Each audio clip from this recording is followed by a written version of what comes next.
Hi guys, welcome back to the How to Irish Dance YouTube channel, and on this channel we talk about all things Irish dancing with a focus on nutrition, fitness and strength training. We talk about beginners for Irish dancing, how to get into competitive Irish dancing, so if you haven't already, please consider subscribing. Today we're going to talk about warm-ups, how the main body of your dance practice or your gym workout should look like, and how you should do a cool down.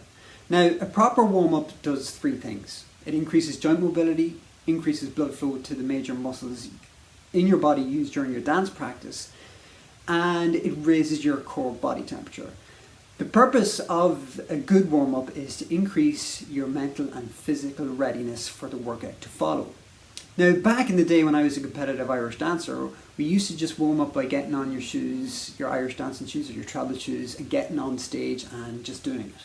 So if you can imagine that I was kind of like the Tin Man from the Wizard of Oz with a pair of travel shoes on, trying to do a jig or a hornpipe, you know. And this is how you don't do it, guys. Because doing it like this and not preparing and warming up correctly is a surefire way to get injured. Now, you may not get injured then and there, but over the long term, it will increase your chances of getting injured. But since then and during my personal training career, I found a way to warm up that I think works pretty well for Irish dancers. Alright, so to mobilise the joints, we start off with simple and gentle wrist circles. We take those circles, we go one way and then we go another way, guys, right? So I know it's kind of hard to visualise now at the moment, but we are going to take you into the gym at a later date and we're going to show you how to do all of these things so you know what they look like. But for the time being, we're going to do these joint circles. Take them from the wrists, go into the shoulders, into the neck, the waist, the hips, the knees and the ankles, okay? And we want to do this because we're preparing the joints for the high impact nature of Irish dancing. Then we're going to work on some muscular activation and getting blood flow into the lean tissues of the body. We're going to do that using body weight drills for the major muscles of the body that are used during the practice. And they are the glutes, the hamstrings, the quads and the core. And we'll also do something for the upper postural muscles of the back. Okay, one exercise for each area, guys, straight from one into the other. From here, you should notice that your body temperature is starting to increase. Now, I want you to take a reel and do it 30% up. In Irish dancing, when we do a dance 100% up, it means that we're doing Irish dancing to the best of our ability. Okay, we're using every single ounce of energy we've got, all our strength, to do it as best we can. Now, do it at 30%, then when you're finished, come back and do it at 50% and keep on going like that until you feel like you're ready to start dancing at 100%.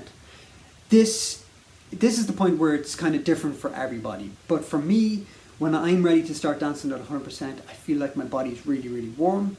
Now, I'm not outright sweating, but I do have like a sheen of moisture on my forehead and I feel pretty good. Like I said, it's different for everybody, so you're going to have to play around with it and see how you go. But when you take these guidelines, I think they're good indicators of how you should get on. Now, a good tip for your dancing is to start with your weakest dance first. That could be a dance that you don't like, or that you don't feel the most confident in, or that you're not placing where you'd like to place. And we do this at the start of your workout because at the start you have the most energy and you're the most alert.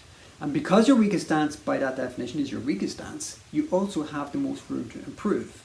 Now do this for a couple of weeks and see how you feel about that dance then. For your cool down, we gently stretch out the major muscles of the lower body. The cool down is the opposite of the warm up, and we want to return the body to a state of homeostasis. Take the body temperature down.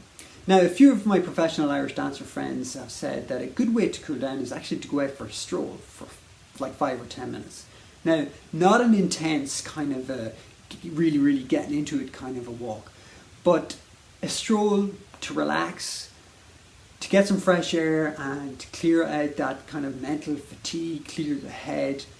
And by doing this as well, you'll notice that your heart rate comes down and you can return to normal. All in all, your Irish dance practice should last no longer than 50 to 60 minutes. Anything longer than that and you run the risk of getting injured because you'll be more tired at that point, okay? So anyway guys, what do you think? How long do you practice your Irish dance for? And do you have any tricks up your sleeve that you'd like to share?